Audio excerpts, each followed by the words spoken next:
আসসালামু আলাইকুম।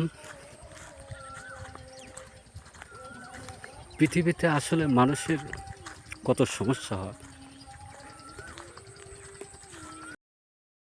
সমস্যা আমি নিজেই আমি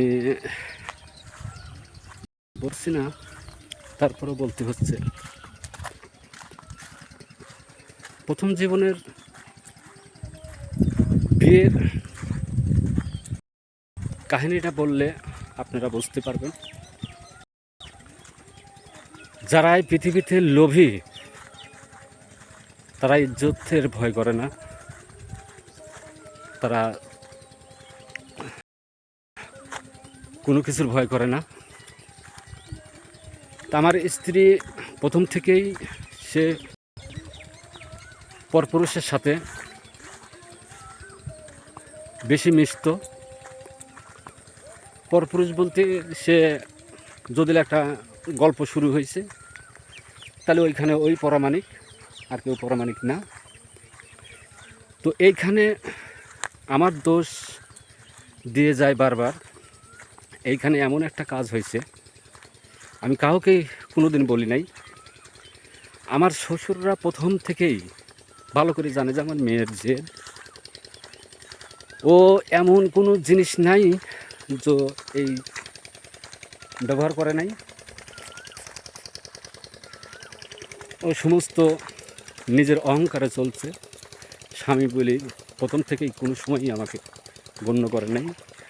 তার পাশাপাশি তার বাপ ভাই রব্বেল শেখ, তার বাপের নাম ইনুস ইলিয়াস, এরা পাশাপাশি তাকে প্রশ্রয় দেয়।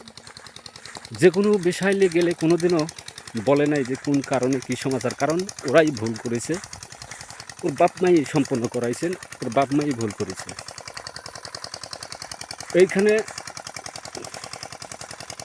আবারও সে জমি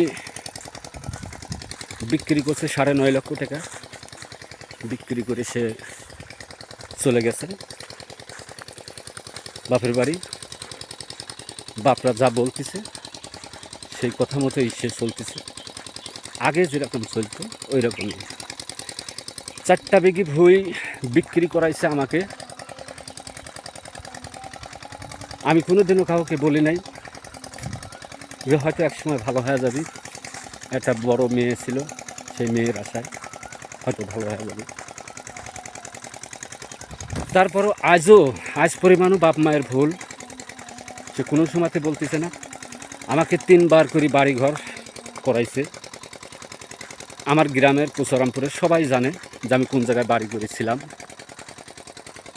আমাকে 3বার করে বাড়িঘর করাইছে। তার এলাকায় তার বাপ ভাইয়ের সাথে বুদ্ধি করে আমাকে এলাকায় নিয়ে যায়, সেখানেও আমার অত্যাচার করে আমাকে ওখান থেকে উঠায় দেয়। সেটাও কোনোদিন প্রতিবাদ করে নাই।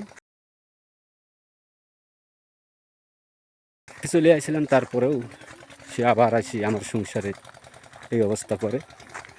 তা আপনাদের কাছে আমি বলি, আমার প্রত্যেকটা কাহিনী আপনারা শুনবেন, যা বাস্তব কিনা এটা একটু দেখবেন। প্রত্যেকটা হয়তো কথাই আমি আপনাদের মাঝে তুলে ধরবো, কারণ এই মুহূর্তে আমার মেয়ের পিছনে লাগছে। মেয়েকে হয়তো রাস্তায় নামাবে, সেই প্রসেস করে ফেলাইছে। ওদের নামাজ পড়ার হচ্ছে সাইনবোর্ড, আর দুনিয়ার স্বার্থের জন্য ওরা সব কিছু করতে পারে। এটাই হচ্ছে তার পেশা। করতো আওয়ামী লীগ, এখন হয়েছে জামাত। আসসালামু আলাইকুম। পরের ঘটনা আমি অবশ্যই তুলে ধরব।